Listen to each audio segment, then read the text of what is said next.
अकोल्यात स्काउट गाईडचा फेलोशिपचा अनोखा सामाजिक उपक्रम मुलांची शिस्त आणि पक्ष्यांसाठी जीवनदायिनी पाण्याचं पात्र. महाराष्ट्र राज्य स्काउट गाईड फेलोशिप अकोला गिल्डनं 2 वेगवेगळ्या पण अत्यंत महत्त्वाच्या आणि प्रभावी उपक्रमांद्वारे आपल्या समुदायाला प्रेरित केलं आहे. पहिला उपक्रम मुलांसाठी आयोजित केलेला समर कॅम्प, जो फक्त खेळापर्यंत सीमित न राहता मुलांमध्ये शिस्त, आत्मविश्वास आणि सामाजिक कर्तव्याची जाणीव निर्माण करण्यावर लक्ष केंद्रित करतो. कॅम्पमध्ये मुलांना जुदो, कराटे, तायक्वॉन्दो, स्केटिंग, लाठीकाठी आणि विविध मैदानी खेळांसोबतच आर्ट, क्राफ्ट, पक्ष्यांची घरटी बनवणे आणि डान्स सुद्धा शिकवले गेले. प्रत्येक उपक्रम मुलांना एकमेकांच्या मदतीनं, शिस्तीनं आणि संयमानं काम करण्याची शिकवण देत होता.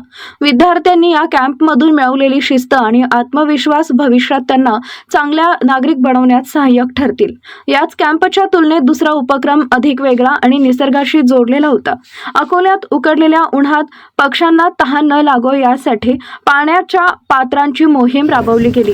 तिडकेरगर, राम मंदिर परिसर आणि CCIT कॉम्प्युटर जवळील झाडांवर पाणी भरायला पात्र लावली होती. स्थानिक नागरिकांनी आपल्या भागीदारीतून ही मोहीम यशस्वी केली. हे छोटंसं पाऊल पण अत्यंत प्रभावी आहे, कारण यातून येणारी जाणीव फक्त पक्ष्यांसाठी नाही तर समाजासाठी देखील आहे.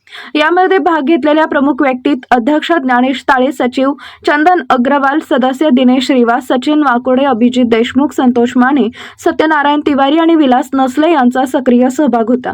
या उपक्रमांमधून एक गोष्ट स्पष्ट झाली की समाजातील प्रत्येक घटकाने एकत्र येऊन एकमेकांची काळजी घेतली पाहिजे आणि त्यातूनच खरा बदल घडवता येईल.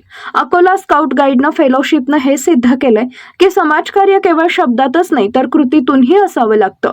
प्रतिनिधी मोहम्मद शब्बीर, महाराष्ट्र न्यूज मराठी, अकोला.